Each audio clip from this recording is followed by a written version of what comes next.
আসসালামু আলাইকুম। রান্না করে দেখাবো আমি কুড়াল মাছ। কুড়াল মাছ খেতে কিন্তু অনেক মজা হয়। মাছটা একদম তাজা ছিল।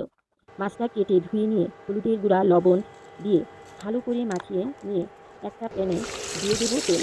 তেলটা গরম হয়ে আসলে দিয়ে দেবো মাছগুলো। মাছগুলো দু পিঠ ভেজে নিব। ভাজা হয়ে গেলে আর একটা কড়াইতে দিয়ে দেবো তেল, পেঁয়াজ কুচি। পেঁয়াজ কুচিটা হালকা বাদামি করে ভেজে নিব।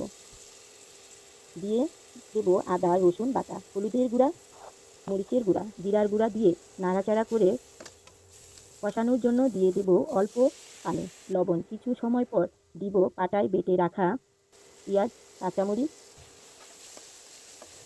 ভালো করে কষিয়ে নেব। কষানো হয়ে গেলে পরিমাণ তো পানি দিয়ে দেব, ঝোলের পানি। বলক উঠলে বেজে রাখা মাছগুলো দিয়ে দেব। ঢেকে কিছু সময় রান্না করলে হয়ে যাবে কুড়াল মাছ ঝোল। নামানোর আগে দিয়ে দেব ধনিয়া পাতা। ধনিয়া পাতা দিয়ে কিছু সময় রান্না করলেই হয়ে যাবে